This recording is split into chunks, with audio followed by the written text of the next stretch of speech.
तो चलो आज क्या स्टार्ट कर रहे हैं। सबसे पहले लिविंग वर्ल्ड। लिविंग वर्ल्ड आपका 11th का बेटा फर्स्ट चैप्टर है। एनसीईआरटी टेक्स्ट बुक के हिसाब से मैंने जैसा बताया, इससे हर साल एक क्वेश्चन आता है, ठीक है। तो एक क्वेश्चन मतलब कितना मार्क्स कैरी करता है, 4 मार्क्स। अब इसको पढ़ने का क्या तरीका है, बहुत छोटा चैप्टर है पर बहुत क्विकली अपन पढ़ लेंगे। इसको कैसे रिवाइज करोगे, सबसे पहले यार एनसीईआरटी ने ही आपको इस चैप्टर को ना 4 पार्ट्स में डिवाइड करके रखा है, ठीक है। सबसे पहला पार्ट क्या है, व्हाट इज लिविंग, ठीक है।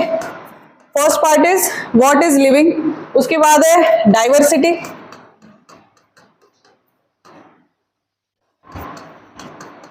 Then taxonomy and taxonomic aids, ठीक है। तो यही 4 जो सब टॉपिक है ना इसका, इसी सब टॉपिक के हिसाब से अपन अभी पढ़ने वाले हैं। अच्छा, ये जितना भी आप पढ़ोगे अभी, ठीक है, जितना भी अपन आज पढ़ रहे हैं ना बेटा, इसके अलावा आपको बाहर कुछ भी पढ़ने का जरूरत नहीं है। बहुत क्विकली रिवाइज हो जाएगा आपको चैप्टर और क्वेश्चंस इजीली बन जाएंगे, क्लियर। सबसे पहले व्हाट इज लिविंग में क्या पढ़ना है, इतना 2 से 3 पेज का जो एनसीईआरटी बताती है बेटा, उसमें सिर्फ ये बताती है लिविंग और नॉन लिविंग में क्या डिफरेंस है। उसमें भी कुछ कैरेक्टरिस्टिक्स फीचर हैं जो आपको याद रखने हैं। उसको कैसे याद रखोगे, सबसे पहला CMCGR, इसका क्या है बेटा कोड, चलो मैं चली गांव रे, ठीक है। ये क्या हो गया बेटा आपका निमोनिक हो गया। इससे क्या याद रखोगे, सी से क्या होता है, लिविंग का क्या कैरेक्टरिस्टिक है, सबसे पहला cellular organisation, second is metabolism, third is consciousness, fourth is growth, fifth is reproduction. तो ये किसके कैरेक्टरिस्टिक्स फीचर है, लिविंग थिंग्स के, जो इनको डिफर करते हैं किससे, नॉन लिविंग थे। अब इस कैरेक्टरिस्टिक फीचर में भी यार 2 फीचर्स होते हैं, एक होते हैं डेफिनेट, एक होते हैं नॉन डेफिनेट। डेफिनेट का मतलब होता है वो आपको हर लिविंग थिंग्स में दिखेंगे ही दिखेंगे, कोई भी नॉन लिविंग थिंग ऐसा नहीं होगा जिसमें ये कैरेक्टर आपको दिखने वाला है। ये डेफिनेट कैरेक्टर कौन से हैं बेटा, फर्स्ट 3 कैरेक्टर्स। ये जो फर्स्ट 3 कैरेक्टर्स हैं ये क्या है अपने डेफिनेट, या इनको क्या बोल सकते हैं, defining characteristics of living things. इसमें क्या क्या आ जाता है, cellular organisation, metabolism and consciousness. Last 2 growth and reproduction क्या है, नॉन डिफाइनिंग या नॉन डेफिनेट। अब ये जो नॉन डिफाइनिंग कैरेक्टर है, इनको क्यों नॉन डिफाइनिंग बोला जा रहा है, क्योंकि नॉन लिविंग थिंग में भी अपन ग्रोथ देख सकते हैं ना। ग्रोथ क्या है, increase in size, increase in size है, increase in mass, increase in volume, ठीक है। तो अगर बारिश के मौसम में अगर आप वुडन डोर देखोगे तो वो बंद होने में प्रॉब्लम होता है उसको, क्यों ऐसा होता है, क्योंकि थोड़ा सा उसका साइज में क्या आ जाता है बच्चों, चेंज आ जाता है। तो वहां पे भी क्या हुआ, ग्रोथ हुआ, ठीक है। कुछ एक कचरे का ढेर रखे रहोगे, हर बार उसमें कचरा फेंकते जाओगे तो क्या होगा, कचरे का ढेर का साइज क्या हो जाएगा बेटा, बढ़ जाएगा। तो वो क्या हुआ, ग्रोथ हुआ, लेकिन क्या वो लिविंग हुआ, नहीं हुआ, वो क्या है, नॉन लिविंग है, ठीक है। रिप्रोडक्शन, हर लिविंग थिंग रिप्रोडक्शन करता है ऐसा जरूरी है क्या, नहीं। ऐसे बहुत से इंडिविजुअल होते हैं जो रिप्रोड्यूस नहीं कर पाते। इसका एग्जांपल है म्यूल, ठीक है। इसका जनरेशन होता है वो डोंकी एंड हॉर्स, ठीक है। तो ये जो है म्यूल, वो क्या कर सकता है, रिप्रोड्यूस नहीं कर सकता, लेकिन क्या आप उसको नॉन लिविंग बोलोगे, नहीं बोलोगे, वो क्या है, लिविंग है। तो इसीलिए ग्रोथ एंड रिप्रोडक्शन को क्या माना गया है, नॉन डिफाइनिंग प्रॉपर्टी। हाँ भाई, ये लिविंग के फीचर्स तो है, पर ऐसा जरूरी नहीं है कि रिप्रोडक्शन अगर नहीं हो रहा है तो वो लिविंग नहीं है, ग्रोथ अगर हो रहा है किसी ऑब्जेक्ट में तो वो लिविंग है, क्लियर।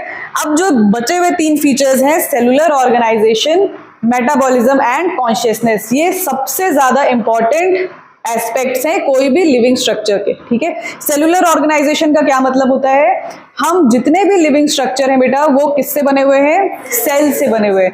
अगर सेल को तभी तो बोला जाता है ना, it is the fundamental and basic unit of life, ठीक है।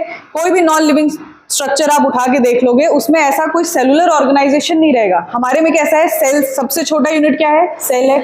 उससे बड़ा क्या है, टिश्यू सिस्टम, फिर ऑर्गन, फिर ऑर्गन सिस्टम, देन बॉडी, ठीक है।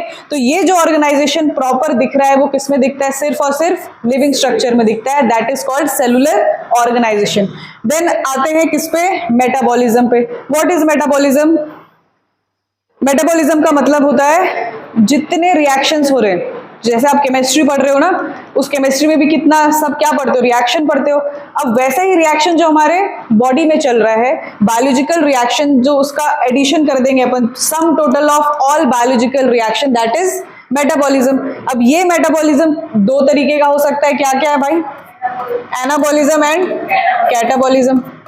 ये एना और कैटा में कैसे डिफरेंशिएट करोगे? एना का मतलब क्या होता है, अगर एक छोटे छोटे क्रिस्टल्स को हम जोड़ के एक बड़ा स्ट्रक्चर बना दें, ठीक है, क्या किया हमने, क्या बोला यार, रिएक्शन है ना, मेटाबॉलिज्म क्या है, रिएक्शन है। अब इसमें क्या किया एनाबॉलिज्म में, ये इतने छोटे छोटे जो क्रिस्टल्स है ना, मान लो इन सबको क्या कर दिया अपन ने, ऐड कर दिया, इससे क्या बन गया, एक बड़ा स्ट्रक्चर बन गया। तो ऐसा टाइप का reaction is called as anabolism, मतलब छोटे स्ट्रक्चर से, जैसे इसका एग्जांपल क्या हो जाएगा, कार्बन डाइऑक्साइड और वाटर मिलके क्या बना लेता है बच्चों, ग्लूकोज। तो ग्लूकोज का फॉर्मूला क्या है, C6H12O6। कार्बन डाइऑक्साइड का फॉर्मूला क्या है, CO2। CO2 सिंपल दिख रहा है कि ग्लूकोज सिंपल दिख रहा है, CO2। तो CO2 और H2O ये क्या थे, दो सिंपल मॉलिक्यूल थे जो एक क्या बनवा लिए, कॉम्प्लेक्स मॉलिक्यूल बना लिए, दैट इज ग्लूकोज। तो ये कैसा रिएक्शन कहलाएगा, anabolism. Clear. Next is catabolism. Catabolism में क्या होगा, एक बड़े स्ट्रक्चर को तोड़ देना है, किसमें, छोटे पार्ट्स में उसके, ठीक है। तो जैसे अगर अपन ग्लूकोज को तोड़ देते हैं, ग्लूकोज को तोड़ना का मतलब क्या होता है, कौन से प्रोसेस में होता है, रेस्पिरेशन। ग्लूकोज रेस्पिरेशन में क्या होता है, ग्लूकोज ब्रेक डाउन होता है और क्या निकलता है, कार्बन डाइऑक्साइड निकलता है, एनर्जी निकलता है एंड वाटर, ठीक है। तो ये इसका जस्ट रिवर्स प्रोसेस क्या हो गया, कैटाबॉलिज्म हो गया। क्लियर, यहां तक कुछ डाउट तो नहीं है, क्लियर सबको। नेक्स्ट आते हैं कॉन्शियसनेस। कॉन्शियसनेस का मतलब क्या है, अवेयरनेस। कोई भी चीज में लिविंग स्ट्रक्चर, जैसे अगर मैं बात कर रही हूं तो आप सुन पा रहे हो, रेस्पॉन्ड कर पा रहे हो, मुंडी हिला पा रहे हो, ऐसा कर पा रहे हो, सब कर पा रहे हो, दैट इज कॉन्शियसनेस। इतने देर से बात कर रही हूँ, कोई भी टेबल है जो उठ के बोला हाँ समझ में आया, कोई बोला ऐसा ये पंखा कि अचानक चलना बंद हो गया, नहीं समझ में आ रहा है, नहीं चलूंगा, नहीं हवा दूंगा, ऐसा नहीं हुआ ना। क्यों नहीं हुआ, क्योंकि दे आर नॉट कॉन्शियस, है ना, उनको अपने सराउंडिंग से रिएक्ट करना नहीं आता है। हम अपने सराउंडिंग के हिसाब से क्या कर सकते हैं, रिएक्ट कर सकते हैं, दिस इज कॉन्शियसनेस। और ये एक सबसे अच्छा फीचर होता है किसका, लिविंग स्ट्रक्चर का। मतलब अगर हम बोले कि इन तीनों में भी जो सबसे ज्यादा डिफाइनिंग है, वो सबसे ज्यादा डिफाइनिंग क्या है बच्चे, कॉन्शियसनेस है। क्लियर है, यहां तक किसी को कोई डाउट है, नहीं, आगे बढ़े। तो अभी व्हाट इज लिविंग अपना जो ये 3 पेज एनसीईआरटी कहती है बेटा, इतना ही कहती है, ये आपका खत्म हो गया। अब ये ग्रोथ क्या होता है, एक चीज थोड़ा सा और लिख लो, व्हाट इज ग्रोथ। अगर ग्रोथ को भी बोला जाए in terms of anabolism and catabolism, तो जितना एनाबॉलिज्म हुआ, मतलब एनाबॉलिज्म माइनस कैटाबॉलिज्म, इनका पूरा एक सम, मतलब इनका डिफरेंस ही क्या बनाता है, ग्रोथ बनाता है। कितना स्ट्रक्चर बन रहा है उसको अपन माइनस कर देते हैं, किससे, कितने स्ट्रक्चर्स टूट रहे हैं, इसका जो रिजल्ट आता है दैट इज ग्रोथ, ठीक है। In terms of anabolism and catabolism ये एक ग्रोथ का क्या हो गया, डेफिनेशन हो गया, ठीक है। ये अपना व्हाट इज लिविंग कंप्लीट हो गया। नेक्स्ट आते हैं डाइवर्सिटी। डाइवर्सिटी में बस आपको जो नीड के एस्पेक्ट से आपको याद रखना है बेटा, एक फिगर याद रखना है कि इन हमारे पास कितना मिलियन स्पीशीज है, 1.7 to 1.8 मिलियन स्पीशीज, ठीक है, 1.7 to 1.8 मिलियन स्पीशीज। ये आपको फिगर एक याद रखना पड़ेगा जो नीट में आ सकता है, ठीक है। ये लिविंग वर्ल्ड का डाइवर्सिटी का मतलब होता है ये कहाँ कहाँ किस फॉर्म में कितने प्रेजेंट है, this is called as diversity, ठीक है। लिविंग स्ट्रक्चर का बात कर रहे हैं इसलिए इनको बायोडाइवर्सिटी भी बोल दिया जाता है। बायो का मतलब भी क्या होता है, लाइफ, है ना। तो ये जो लिविंग स्ट्रक्चर्स है कितने प्रेजेंट है बेटा, 1.7 to 1.8 मिलियन स्पीशीज है हमारे पास। क्लियर। Next taxonomy. टैक्सोनॉमी क्या होता है, जो अलग अलग अपन जो इतना कितने स्पीशीज बता दिए यार, 1.8 मिलियन स्पीशीज, लेकिन हमको पता है ना कि हम ह्यूमंस हैं। वो जो कुत्ता दौड़ रहा है दैट इज वो डॉग का स्पीशीज है, वो अलग है, वो कैट का स्पीशीज अलग है ना। ऐसा तो नहीं है कि हमने आप लोगों के साथ साथ डॉग कैट का भी एडमिशन दे रखा है, नहीं दिया है। क्यों, क्योंकि हमको पता है यहाँ पे कौन अलाउड है, सिर्फ और सिर्फ ह्यूमन स्पीशीज अलाउड है ना। उसमें भी हमने डिवाइड कर दिया कि नहीं, अभी यहाँ पे सिर्फ वही बच्चे अलाउड है जो 12th एग्जाम में पास ना हुए हो, पास थोड़ी हुए अभी, अभी दूर है दिल्ली, अभी रिजल्ट आएगा। तो जो भी 12th दे लियो तो तुम आयो यहाँ पे। तो हमने क्या किया, ऐसे कैटेगराइज किया ना कि जो 11th क्लास में बैठते हैं वो 10th पास करके आए तो वो 11th में बैठ रहे, जो 11th पास करके आए वो 12th में बैठते हैं। अपने ऐसे कैटेगरी बना के रखिए। तो भाई जो स्पीशीज, मिलियन स्पीशीज के बारे में बात कर रहे हो, उनको भी अपने को क्या करना पड़ता है बच्चों, कैटेगराइज करना पड़ता है। तभी हम क्या कर सकते हैं, उनको इजीली पढ़ाई कर सकते हैं, उनको इजीली आइडेंटिफाई कर सकते हैं, उनके बारे में जान सकते हैं कि हाँ यार ये इसका स्पीशीज है, अच्छा ये इसका स्पीशीज है तो ये फंक्शन करता होगा, ये काम करता होगा, इसको यहाँ से दूर रखने का, इसको अंदर लाने का। ठीक है, तो ये चीज करता है क्या, अपना क्लासिफिकेशन सिस्टम पूरा। और उसी का एक एड क्या है बेटा, अपना टैक्सोनॉमी। ठीक है, क्या करता है टैक्सोनॉमी में, हम अलग अलग क्या बना लेते हैं, कैटेगरी बना लेते हैं। ठीक है, तो जैसे अपने को डाइवर्सिटी में 2-3 चीजें पढ़नी है टैक्सोनॉमी के पहले। जैसे फर्स्ट इज नोमेनक्लेचर। क्या करना होता है, सबसे पहले नेम करना पड़ता है ना। जैसे हम सबका अपना अपना अलग अलग नाम है ना। युवराज का नाम बोलूंगी तो युवराज पलट के देखेगा, विश्वा बोलूंगी तो विश्वा देखेगी, विश्वा बोलूंगी तो स्तुति आ जाएगी, तो मैं क्या करूंगी, भाग यहाँ से बोलूंगी ना। तो ऐसे ही स्पीशीज का हम क्या करते हैं, सबसे पहले नेमिंग करते हैं। अब ये नेमिंग का भी क्या होता है, एक पैटर्न होता है। आपका भी घर में एक पेट नेम होगा, एक स्कूल में अलग नाम होगा। ठीक है, घर में गोलू मोलू लड्डू पड्डू सब चलता है ना। वो ऐसा नाम थोड़ी है कि हर कोई पहचान ले। बाहर से उधर भीड़ में गए हो, लड्डू चिल्ला रहे हो, बहुत 50 लड्डू देखेंगे कि कौन है, क्योंकि कॉमन होते हैं वो, इसलिए उनको कैसा नाम बोला जाता है, कॉमन नेम्स। ठीक है, तो ऐसे ही नोमेनक्लेचर का 2 सिस्टम है, एक क्या है कॉमन और वर्नाकुलर। ठीक है, मतलब जिसमें अपन कुत्ते को कुत्ता बोल रहे हैं, है ना, टाइगर को क्या बोल रहे हैं भाई, ये टाइगर का प्रजाति, ये शेर का प्रजाति, दिस इज कॉमन नेम। ठीक है, लेकिन आप कहीं दूसरे कंट्री में चले जाओगे, बोलोगे हमने टाइगर देखा, तो वो ऐसे देख रहे हो क्या, क्योंकि उनके शहर में उस टाइगर को हो सकता है कुछ और बोलते होंगे। ठीक है, तो इसीलिए ये कॉमन नेम का जो चलन था ना, वो क्या हो गया, खत्म करना पड़ा, क्योंकि हमको समझ नहीं आता था। क्या होने लगता था, दूसरे कंट्री में इसी चीज को दूसरे नाम से बुला रहे हैं। यहाँ पे जैसे अब यूके में बिल्ली को क्या बोल रहे हैं, कैट, यहाँ पे हम क्या बोल रहे हैं, बिल्ला, बिल्ली, उनको नहीं समझ में आएगा। तो अब कौन सा नोमेनक्लेचर आ जाता है बच्चों, साइंटिफिक। साइंटिफिक में भी जो सबसे प्रसिद्ध नोमेनक्लेचर है दैट इज बाइनोमियल नोमेनक्लेचर। किसने दिया था, चार्ल्स डार्विन, कैरोलस लिनियस। ठीक है, अभी इस चैप्टर में ना अपन एक और इंपॉर्टेंट एस्पेक्ट पढ़ने वाले हैं जो अभी एनसीईआरटी में नहीं दी है, दैट इज साइंटिफिक नेम्स, मतलब साइंटिस्ट के नाम। वो अपन लास्ट में मैं तुमको एक समरी बता दूंगी कि यही साइंटिस्ट के नाम घुमा फिरा के पूछते हैं हर बार, हर थोड़े साल में, तो वो अपन यहीं पे रिवाइज कर लेंगे। फिलहाल इतना कर लेते हैं। अब ये टैक्सोनॉमी में कुछ कुछ चीजें जो याद रखनी है।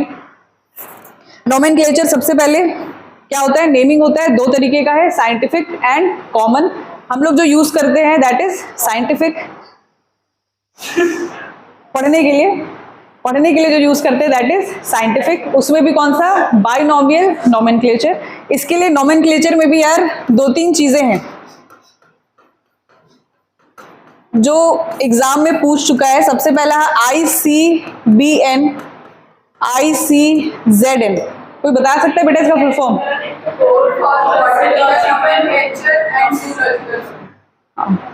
Botanical nomenclature and zoological nomenclature. ये क्या है, कोड है,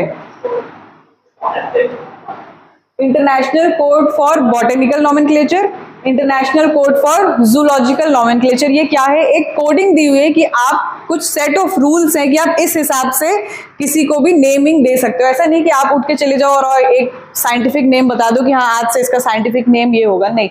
नोमेनक्लेचर का भी क्या होता है, स्पेसिफिक रूल्स होते हैं। वो रूल्स क्या है, 6 रूल्स है जो आपको पता होना चाहिए। 6 रूल्स क्या है, सबसे पहले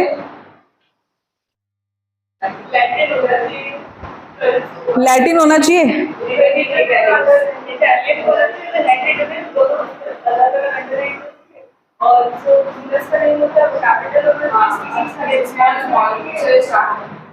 सबको पता है ना। सबसे पहले कि भाई हम लोग ना ऐसे हैफेजेड चलते हैं, इसलिए वो 6 नहीं हो पाएगा कभी, सिस्टम से चलो। सबसे पहले 6 रूल में सबसे पहला रूल क्या होगा भाई, एक नाम होना चाहिए जो विश्व में चलना चाहिए, मतलब there should be 1 universal scientific name for a single species. ठीक है, 1 नेम जो हर जगह चले, इंडिया में भी चले, इंग्लैंड में भी चले, रशिया में भी चले, अंटार्कटिक में भी चले, there should be one name. अब इस वन नेम के भी कितने पार्ट्स होंगे बेटा? Two parts. एक होता है generic, second is specific epithet. Generic का मतलब क्या होता है? जीनस, जो उस स्पीशीज का क्या बता रहा है? जीनस बता रहा है। सेकेंड नेम इज स्पीशीज का नाम, ठीक है। जैसे हमारा क्या नाम है बेटा? होमो सेपियंस। सबको पता होगा, ये तो कॉमन। ह्यूमन को अपन क्या बोलते हैं साइंटिफिकली? होमो सेपियंस। होमो क्या हो जाता है? Generic name. सेपियंस क्या हो जाता है? स्पीशीज का नाम। क्लियर? थर्ड रूल,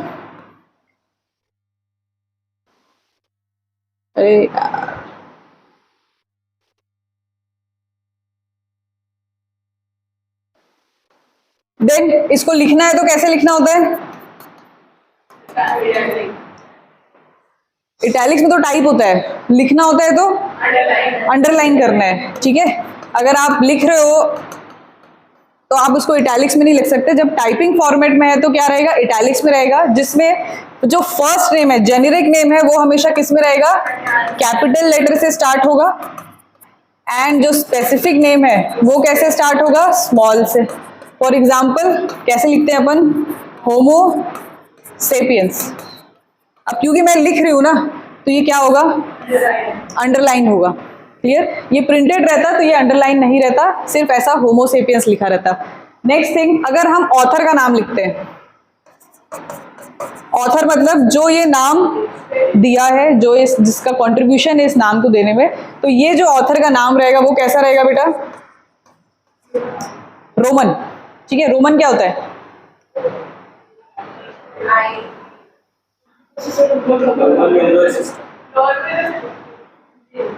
नॉर्मल जैसे क्या मतलब? नॉर्मल वो इटैलिक में नहीं रहेगा। अगर मतलब कोई नाम जैसे लीनियस दिया हुआ है तो अपन कैसा लिखेंगे? LINN, ठीक है। ये कैसा रहेगा? इटैलिक फॉर्म में नहीं रहेगा। समझ में आ रहा है नहीं आ रहा है? क्लियर? और कितने हो गए? 1 2 3 4। नेक्स्ट, इतना ही है? 6 है। 6 रूल्स।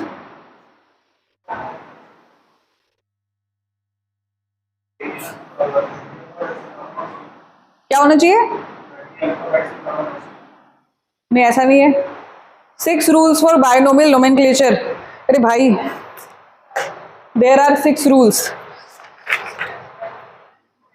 अच्छा, एक और चीज जो बोलना भूली मैं, किसमें रहता है ये? वर्ड कैसा रहेगा? लैटिन और ग्रीक। 5th रूल हो गया। लैटिन और ग्रीक क्यों रखा जाता है language? Because they are dead languages. ये कभी अब चेंज नहीं हो सकते, अब इनमें कोई बदलाव नहीं आने वाला है, ठीक है। समझ में आ रहा है? इसलिए कभी ऐसे तो आने नहीं वाला ये क्यों, बट ठीक है, नॉलेज के लिए रख सकते हो आप याद। मोस्ट इंपॉर्टेंट थिंग, 1753 एंड 1758, ये 2 ईयर याद रखना है, ठीक है। 1753 एंड 1758। 1753 किसके लिए बच्चों? प्लांट के लिए। एंड 1758 किसके लिए है? एनिमल्स के लिए। मतलब 1753 ईयर के पहले जितने भी प्लांट्स का नोमेनक्लेचर हुआ था, हम उनको वैलिड नहीं मानते। इस सिस्टम के आने के बाद 1753 के बाद जो भी नेम्स दिए गए हैं, साइंटिफिक नेम्स फॉर प्लांट्स, उनको ही क्या माना जाएगा? वैलिड माना जाएगा। And for animals that year is 1758। So these are the 6 rules for binomial nomenclature. ये बाइनोमियल नोमेनक्लेचर किसने दिया था? कार्लस लिनियस ने। इसके क्या क्या सेट ऑफ रूल्स है ये पता चल गया। 2 टाइप के कोडिंग है, international code of botanical nomenclature and international code of zoological nomenclature. Clear? इससे बेटा क्वेश्चन आता है ये नोमेनक्लेचर वाले पार्ट से, ठीक है। नेक्स्ट आते हैं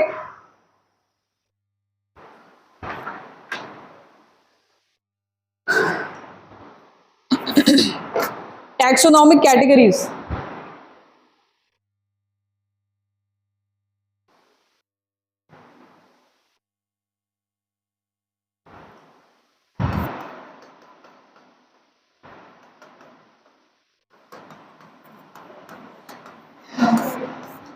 टैक्सोनॉमिक कैटेगरी सबको पता होगा। क्या था फॉर्मूला?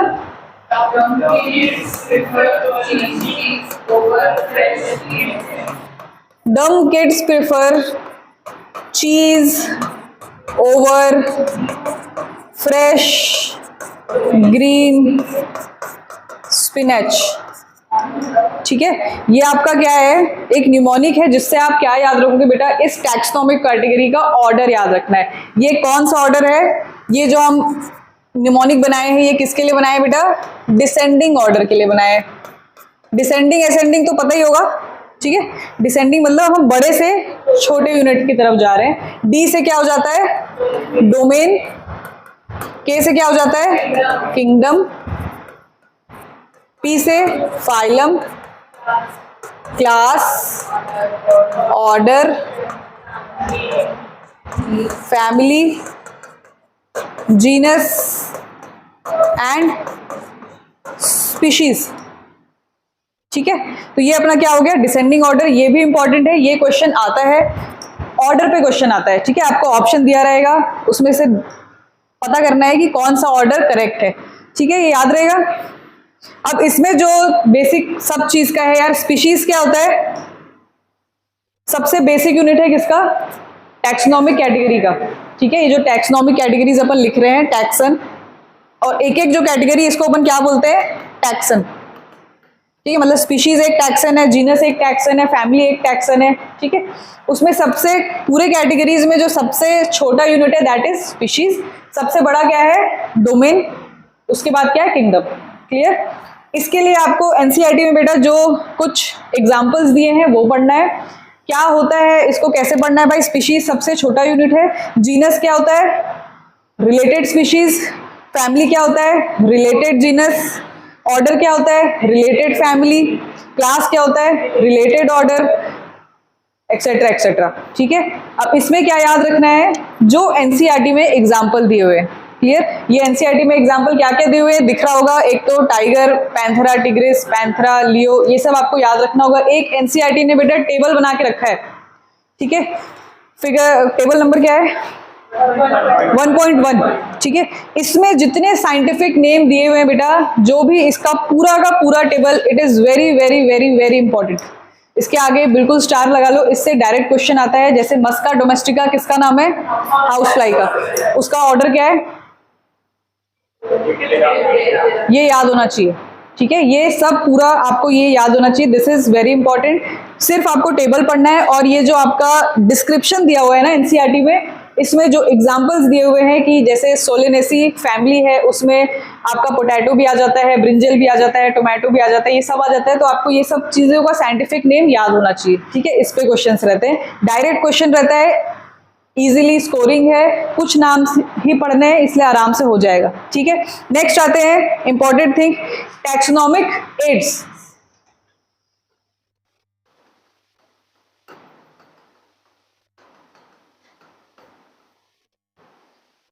ये टैक्सोनॉमिक एड्स में मतलब क्या होता है? टैक्सोनॉमिक एड्स का, इनके सहायता से हम क्या करने वाले हैं? एक तरीके से टैक्सोनॉमी को हम बचा के रख रहे हैं या पढ़ने के लिए यूज कर रहे हैं, आइडेंटिफाई कर रहे हैं। मतलब हर जगह हमने कुछ जरिया बना के रखा है टू रीड टैक्सोनॉमी। ठीक है, अब आपको अगर कहीं पे जाना है, पढ़ना है किसी प्लांट के बारे में, तो आप इन एड्स के सहायता से उस स्पेसिफिक प्लांट के बारे में पढ़ सकते हो। वो किस क्लास में है, किस फाइलम में, ये सब चीजें आप पढ़ सकते हो। ठीक है, तो दीज आर टैक्सोनॉमिक एड्स। समझ में आ रहे कि नहीं आ रहे? ठीक है, अब ये टैक्सोनॉमिक एड्स में सबसे पहला क्या है?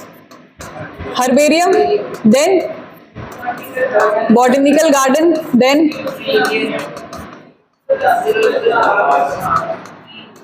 Museum, zoological park, then key, most important. ठीक है, सिक्स में अपन ऐसा लिख लेते हैं अदर। ठीक है, इस अदर में मतलब ये छोटे छोटे चीजें रहेंगे, फ्लोरा, मैनुअल, मोनोग्राफ, कैटलॉग। ये किस कैटेगरी में आ गए? अदर्स की कैटेगरी में आ गए। हर्बेरियम क्या होता है? एक बेसिकली बुक रहता है जिसमें अपन ड्राइड स्पेसिमेन रखते हैं। कैसे स्पेसिमेन रखते हैं? ड्राई। कैसा? ड्राई। ड्राई स्पेसिमेन रखेंगे सारे प्लांट। हर्बेरियम में तो किसका बात करें बेटा? प्लांट्स का। ठीक है, ये नहीं कि कोई जानवर को सुखा के चिपका दिया, ऐसा नहीं होता, इतने जालिम नहीं हम लोग। हर्बेरियम मतलब सिर्फ प्लांट्स का बात कर रहे हैं, जिसमें ड्राई स्पेसिमेन ऑफ प्लांट का लीफ रख लिया या कुछ एक स्ट्रक्चर को रख लिया। इसमें क्या किया जाता है? एक लेबल लगा के रखते हैं। ठीक है, लेबल तो लगा के रखना पड़ेगा, इतना बड़ा बुक है, उसमें आप नाम लिखोगे ना कि यार कहाँ से ये कौन सा प्लांट है। इस लेबल में क्या क्या चीजें होती है, ये इस चीज पे क्वेश्चन आता है। सबसे पहला चीज है, इसमें जो कलेक्ट कर रहा है इंसान उसका नाम रहता है, डेट ऑफ कलेक्शन रहता है, प्लेस ऑफ कलेक्शन रहता है, उस स्पेसिफिक प्लांट का नाम रहता है। ठीक है, क्या क्या हो गया? प्लांट का नाम हो गया, scientific name, then date of collection, place of collection and जिसने कलेक्ट किया है उसका नाम। ये चार चीजें बेसिकली आपको याद रखनी है जो एनसीईआरटी बताती है। This is present in herbarium, her sheet के नीचे प्रेजेंट रहेगा ये। ठीक है, बॉटनिकल गार्डन तो सबको पता है क्या होता है, जहाँ पे अपन बाहर से कोई भी प्लांट जो हो सकता है लंदन का हो उसको लाए और यहाँ पे ग्रो करके एक स्पेसिफिक जगह पे वो अपना रह रहा है। जैसे हम लोग एनिमल का जू होता है ना, वैसे प्लांट्स का क्या है? बॉटनिकल गार्डन, जू नहीं है, बॉटनिकल गार्डन है। ठीक है, नेक्स्ट इज म्यूजियम। म्यूजियम में क्या है? ऐसे ही अलग अलग वैरायटी को अपन क्या कर सकते हैं? प्रिजर्व करके स्टोर कर सकते हैं। जूलॉजिकल पार्क में जूलॉजिकल लिखा है मतलब क्या होगा? एनिमल्स वाला पार्क रहेगा। की क्या होता है? It is most important as per need. Key में क्या किया जाता है? अपन सिमिलैरिटी और डिसिमिलैरिटी के हिसाब से दो प्लांट का अगर स्पेसिमेन है उसको अपन क्या करेंगे? आइडेंटिफाई करेंगे। सिमिलैरिटी डिसिमिलैरिटी मतलब लंबा है कि छोटा है, तो लंबा एक कैरेक्टर हो गया, छोटा एक कैरेक्टर हो गया। लेकिन ये दोनों क्या है? एक दूसरे के अपोजिट कैरेक्टर है, लंबा एंड छोटा। तो these characters are termed as couplet. ठीक है, अपन क्या करते हैं? कपलेट। जैसे इसकी हाइट लंबी थी, इसकी हाइट छोटी थी, मोटा पतला, जितने आप अपोजिट वर्ड्स रखोगे ना तो these opposite words are called as couplet. और हम क्या आइडेंटिफाई करते हैं? किसमें सिमिलर कंडीशंस दिख रहे हैं, किसमें अलग कंडीशन दिख रहे हैं। इस हिसाब से अपन क्या करेंगे?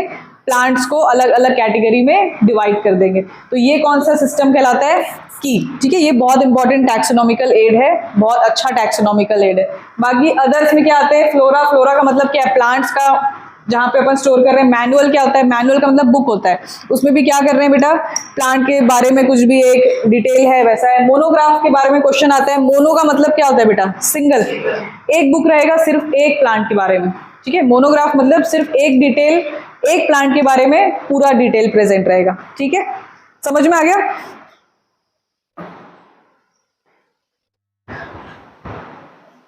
लिख लिए? लिख लिए? नेक्स्ट, अब सबसे इंपॉर्टेंट चीज यहां पे जिस पे क्वेश्चन आता है, साइंटिस्ट के नाम। ठीक है, तो ये साइंटिस्ट आपको जो कुछ याद रखने हैं, सबसे पहला भाई जो इंपॉर्टेंट है कैरलस लिनियस। ये बहुत ही इंपॉर्टेंट साइंटिस्ट है। ठीक है, क्योंकि ये एक तो सबसे पहले अपन ने क्या पढ़ा बेटा? इसने क्या दिया था? Binomial nomenclature. इनको फादर ऑफ मॉडर्न टैक्सोनॉमी बोला जाता है। ठीक है, ये first artificial system of classification बताए थे। अब क्लासिफिकेशन के भी तीन सिस्टम है, एक होता है नेचुरल सिस्टम, एक होता है आर्टिफिशियल, एक है फाइलोजेनेटिक। ठीक है, नेचुरल क्लासिफिकेशन सिस्टम का मतलब होता है जिसमें आप पूरे कैरेक्टर्स को साथ में रखोगे और उस हिसाब से डिस्टिंग्विश करोगे कि यार इस, जैसे हमारे शरीर के जितने कैरेक्टर है पूरे के पूरे कैरेक्टर्स, उससे हम डिफाइन करेंगे कि यार डॉग में क्या क्या पूरा कैरेक्टर था। तो नेचुरल क्या रहेगा? Whole characters. ठीक है, आर्टिफिशियल में क्या रहता है? एक दो कैरेक्टर को लेके अपन क्या कर लेते हैं? क्लासिफाई कर लेते हैं। ठीक है, जैसे सीड बियरिंग प्लांट्स क्या बोलते हैं उनको? फेनोरोगैम्स एंड क्रिप्टोगैम्स सुने? फेनोरोगैम्स में क्या होता है?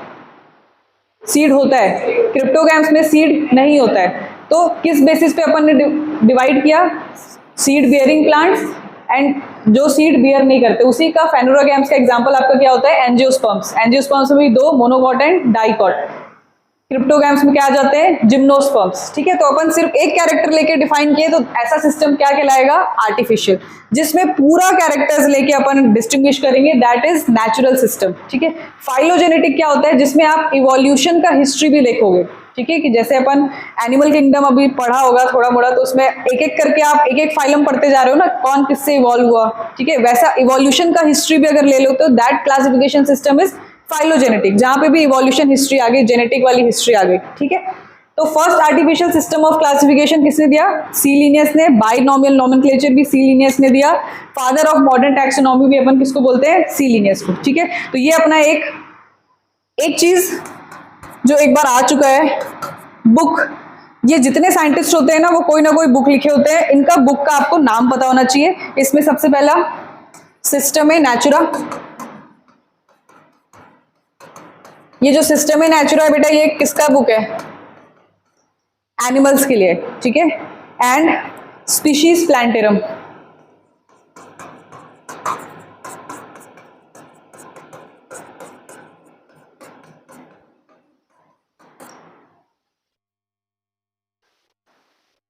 ठीक है, समझ में आ गया।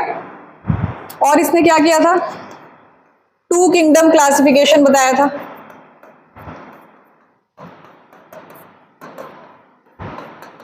टू किंगडम क्लासिफिकेशन क्या होता है, प्लांट एंड एनिमल। ठीक है, ये क्लासिफिकेशन भी किसने दिया था, लीनियस ने। और इसने बताया था taxonomic categories.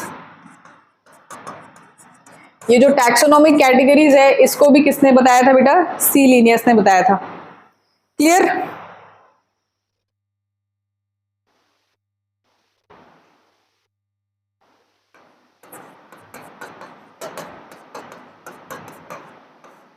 Next Aristotle. Aristotle को क्या बोलते हैं, father of biology and zoology. ठीक है, ये याद रहना चाहिए। एक और scientist Theophrastus,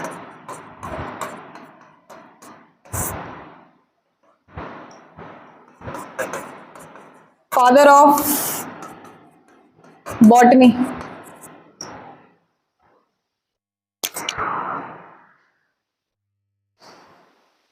and ancient plant taxonomy.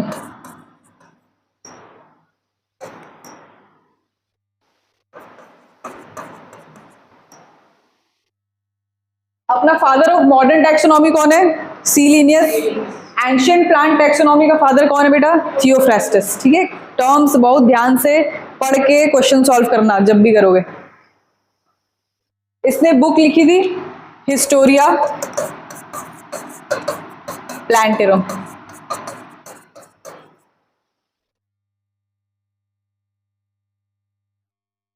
और क्या किया था थियोफ्रास्टस ने, जो डिवाइड किया था प्लांट्स को basically tree, shrubs, under shrubs and herbs. ये भी थियोफ्रास्टस ने बताया था। एरिस्टोटल ने जो डिवाइड किया था ट्रीज, श्रब्स एंड हर्ब्स, ये बचपन से पढ़ते आ रहे हैं ना, हर्ब, श्रब एंड ट्री। ये किसने बताया था, एरिस्टोटल ने। थियोफ्रास्टस ने एक और उसमें चीज ऐड कर दी थी, अंडर श्रब्स। ठीक है, next Bentham and Hooker.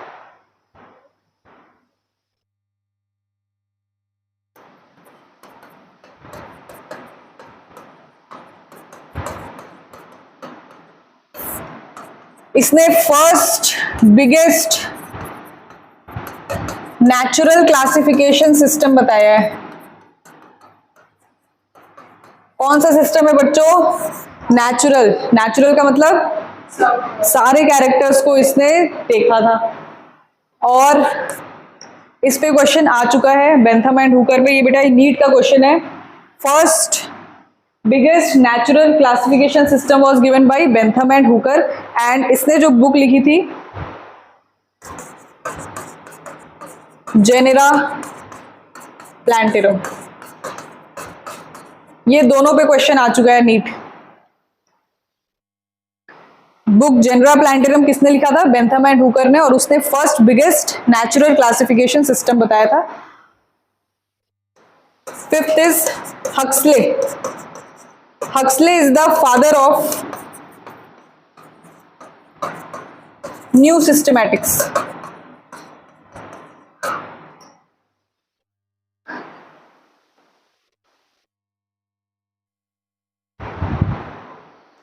New systematics, इसको क्या बोला जाता है? Bio systematics.